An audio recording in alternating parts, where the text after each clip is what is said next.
testimonies. That is what is even making it become a problem. On our TVs, on our radios, you hear of all kinds of herbal medications. Some have very funny names. And the adverts are so appetizing, or they are inviting, and they are made in a way that you would sit and listen to it and you would want to go for it. You have people making testimonies about using them, and so it makes people think they are safe to use, and so they'll go for it. What I'm saying is that herbal medication is okay, but then the source, where you are getting it from, how authentic it is, and knowing even the ingredients, that the main ingredients that they use to make it, is also important. When you get the orthodox medicines, they have the side effects, they have the ingredients on the boxes. Most herbal medications do not have that, except those who have gone through the scientific testing. They may have the ingredients on the boxes or the container. Now, when does herbal medicine become abuse? When you are using it in excessive amounts. When they are used for recreational purposes. Now, there's a lot of, especially the alcoholic bitters, they use it as aphrodisiacs. And so men like it. You don't need a push to be man. You don't need anything to make you man enough when you want to have intimacy with your wife. And so most of these aphrodisiacs end up in your old age, it will weaken you beyond control. Or even in the period that you are taking it, it may cause harm to any of your organs. And so if you're a man and you have to need something, an aphrodisiac, to make you perform, I don't think it's the best of things to do. It means that you are not confident, you are not bold, you don't know who you are. You don't need the number of rounds to go, or the strength, the energy to go, because the act itself, the sexual act itself is full of energy. And so to add something that will make you have more energy and power, it will weaken you. It will rather weaken you in the end. And so it's not safe to keep taking aphrodisiacs. Now, herbal medicine become abused when there's usage without knowledge of the ingredients. You must know what you are taking in. Is it okay for you? Or even the condition that you have, is it the right medication for it? Is it contraindicated? The side effects, can they be managed when you get them? The other reason is self-medication for serious conditions. If what you are dealing with, it just began. Sometimes headache can be common, but it's a very dangerous sign. It can be a beginning point of a dangerous condition in the body. And so we don't take headache lightly. You have headache 1, 2, 3 days, and it's persistent, don't stay at home. Don't go and buy painkiller from the pharmacy and take. You have to go to the hospital. It could be a tumor, it could be a burst of vessels in your brain. It could be anything more dangerous than just ordinary headache. Now, going on to the toxic effects. It damages the organs. I've spoken about that. They have high concentrations of toxics in the herbs. You know, the herbal medicines are picked raw. Everything in it is either boiled or dried into powder or taken as tea. For the orthodox medicines, it's still the herbs that they use, but they take out harmful toxics or things that the body will not need. Or they separate them into the various components that a particular condition would use. But for the herbs, everything is in it. We take them all in whole. It might not be okay for you. You may have an underlying condition that may not be good for you to take a particular ingredient in a herbal medicine. That is why it makes it toxic or poisonous. It damages the liver, it damages the kidney, the heart. It gives complications to the heart as well. Now, many herbal products produced locally are prepared, they contain alcohol, they contain steroids. Steroids are chemicals that are very fast acting. They give relief very quick. And so, even in the eye drops, we have some steroids in them. And people tend to like it because it gives them quick relief. When they finish using it, they by themselves go to the pharmacy, with the containers to buy because it gave them quick relief. It's not safe to use steroid drugs for a long period of time. And you need prescriptions to buy medications. Now, some pharmacies stock herbal preparations. So it's safer to go to a pharmacy where there's a pharmacist. They can explain things to you. Now, the heavy metals in our herbs, especially now that we have this galamsey issue, the chemicals in the water bodies would seep into the soil. And then people also would use weedicide. So now when we are picking a herb from any community, you can't even be sure whether the place had been sprayed with chemicals. Because the chemicals stay in the soil for a year or two. They are in there. So whatever grows there, it enters it. So you cannot be sure you are taking a safe herb from where, depending on where you are picking it from. Now the long-term use of it damages us without knowing.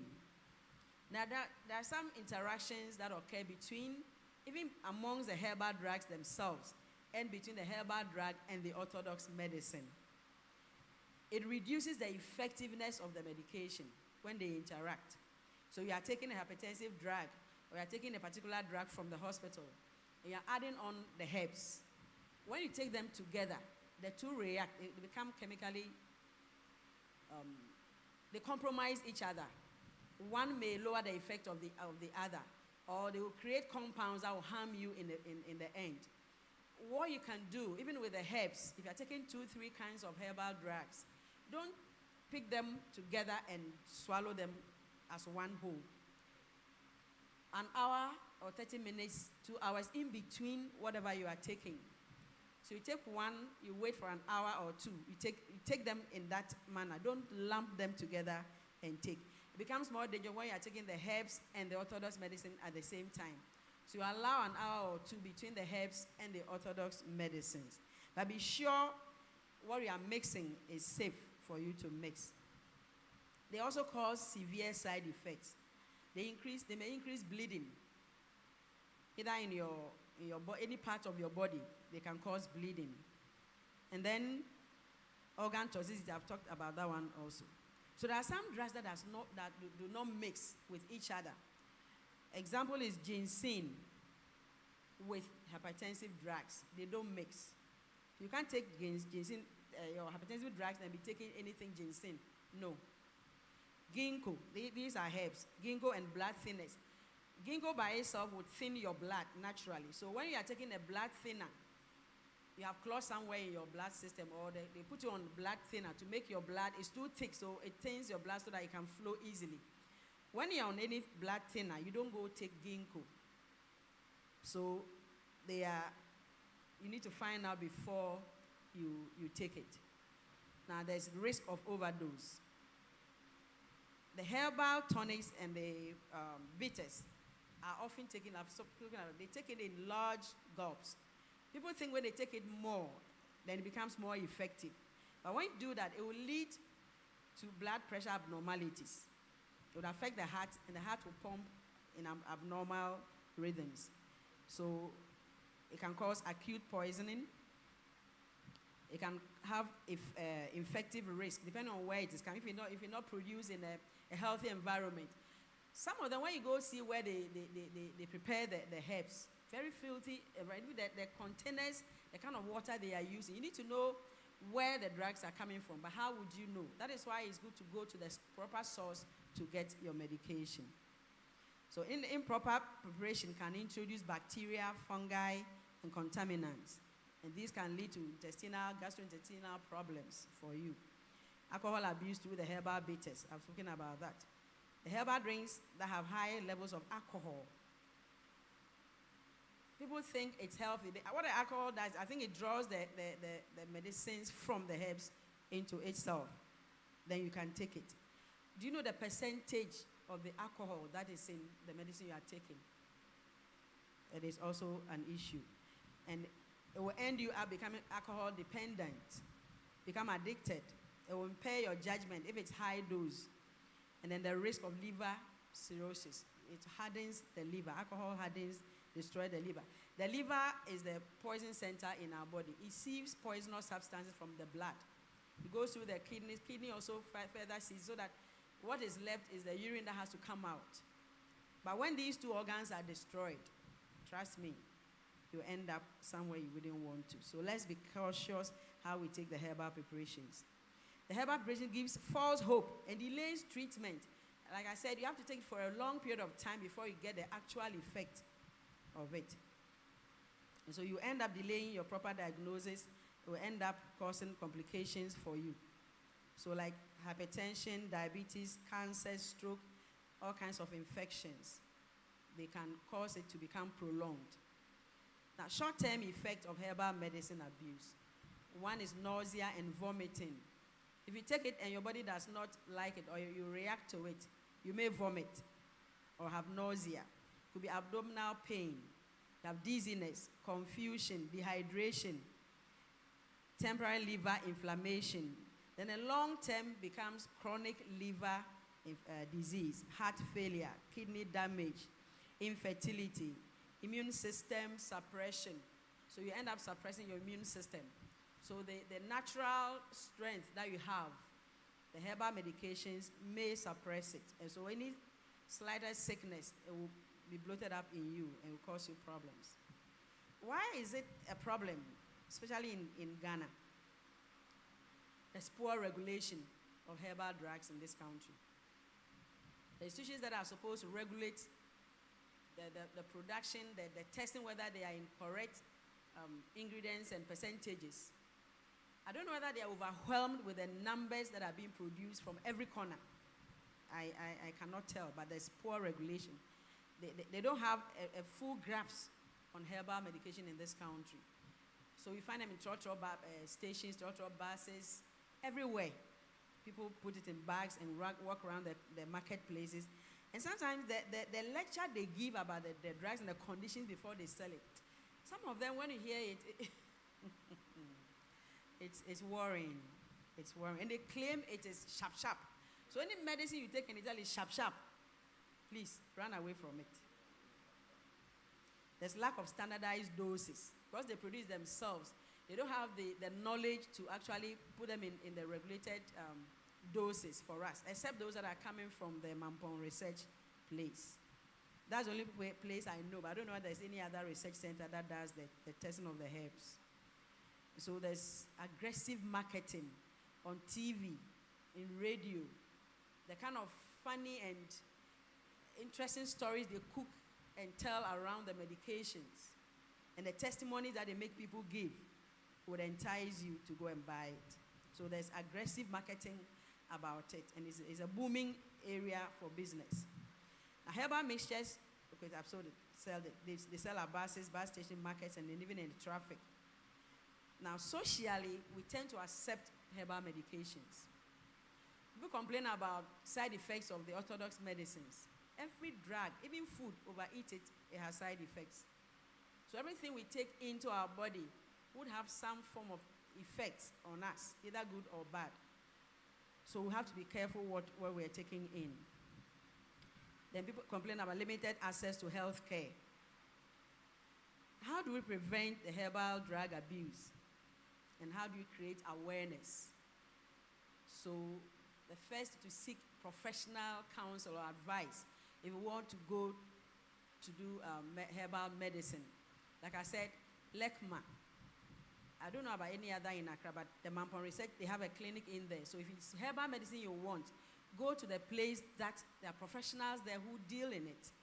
They would be able to guide you and help you be able to get the correct one. And then you avoid mixing substances. I've spoken about that. Don't mix it with alcohol. Don't mix it with prescription drugs. Energy drinks. Outside, elsewhere, you buy energy drinks with prescription. But here, it's like Fanta, Coca-Cola. They mix it with party stuff. The trotro mates and whatever, anytime you're in trotro, you see them chilled, ice block. Those who sell it in the traffic, they buy it, Rush and all the others, and they are drinking every time. They have chemical base, they have steroids in them. Outside, it's only mostly the sports people are the ones that use it. But here, it has become like Coca-Cola and Fanta. We take it anytime, anyhow. Please watch if you're somebody who is always taking the energy drinks. try hard to stop it.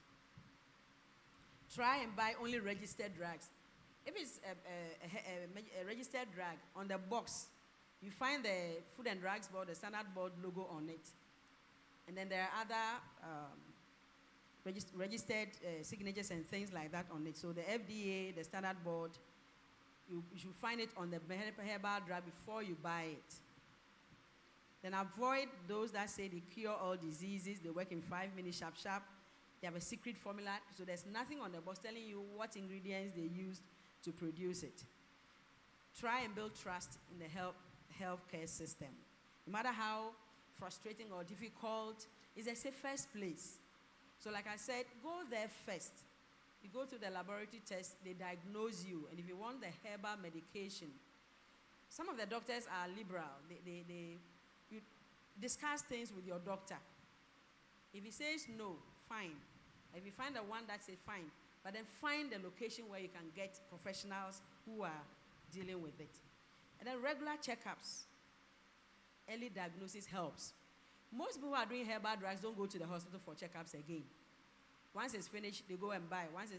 Even if you are doing herbal drugs, go to the hospital for checkups. If you are being treated for a particular condition, the reviews that we give is only to be sure from the period you came to the next period, anything went wrong? Is everything okay? Are you responding well to the treatment, the medicine they gave you? If you are not, they may change it. Either they are reducing the dosage, or they are increasing it, or they are doubling it, or they are giving a combination of drugs to help you.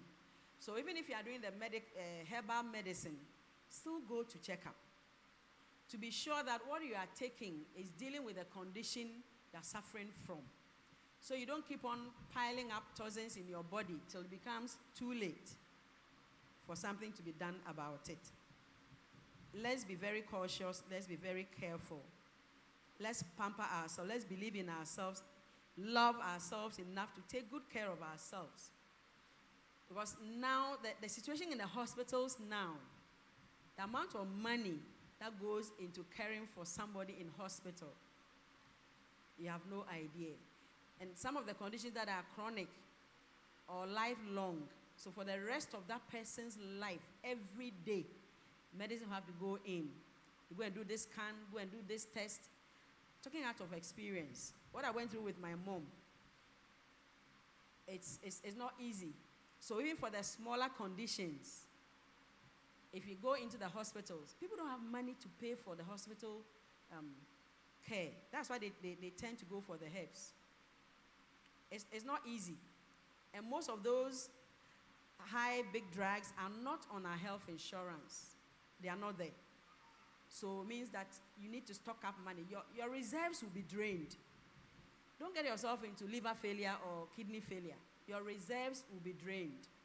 I know a younger sister's colleague who had to sell his house to do dialysis.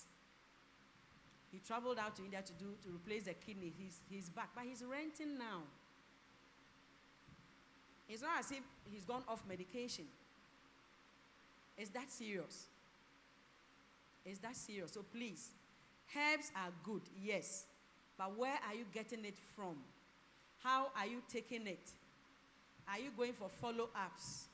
So that your kidney and your liver and your heart, these are the life-saving organs in our body. Apart from the blood goes through these organs. So when they go down, it means that nothing can be filtered in your blood. Your blood cannot pump properly to every part of your body to give oxygen and the nutrients that the body needs to keep you alive. So let's try hard. Even if it's organic food is so expensive, and yet how sure are we that they are really organic? Where are they coming from? The chemical contents. Is it just the name so that you buy it?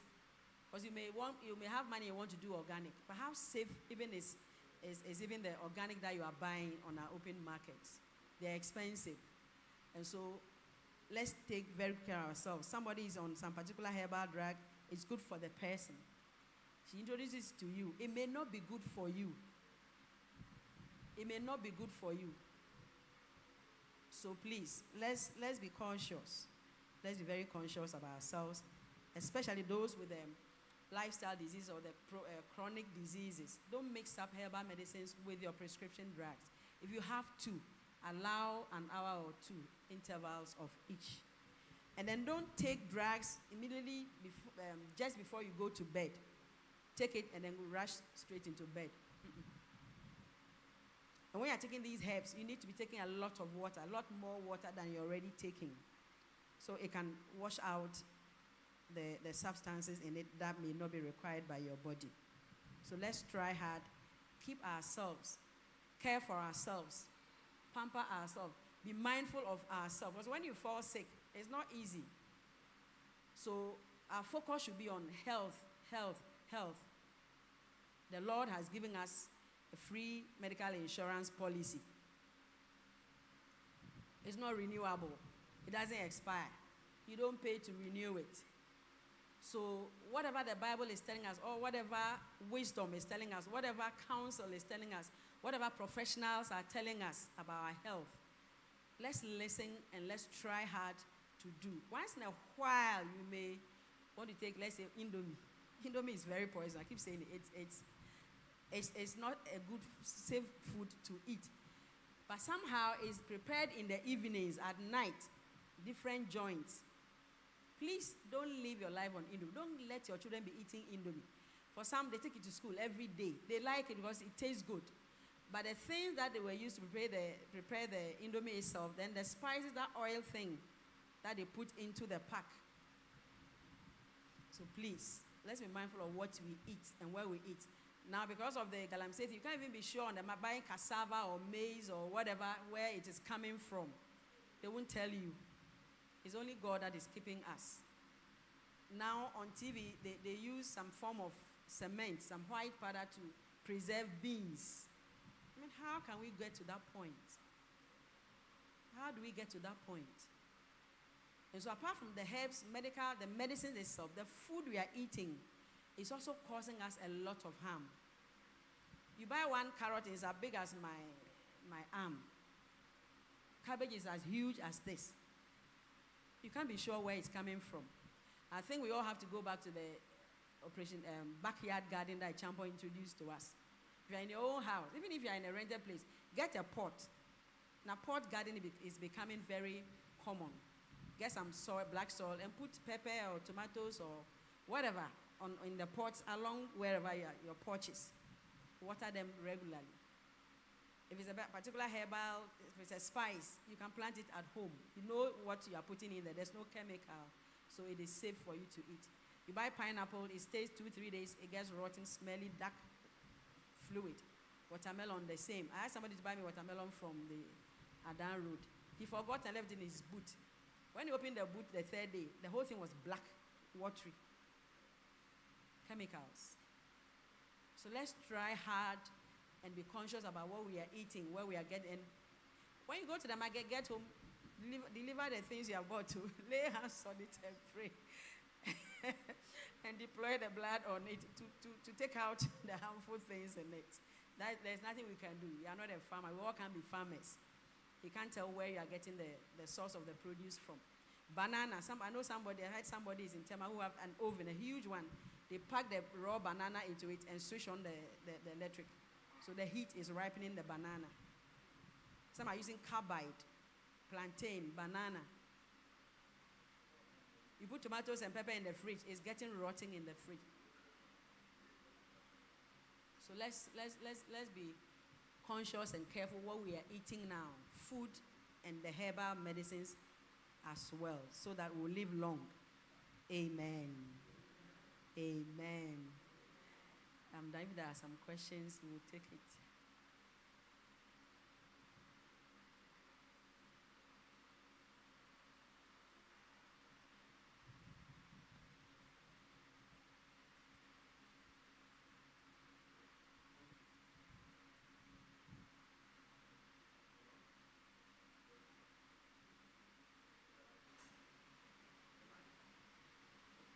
Hello.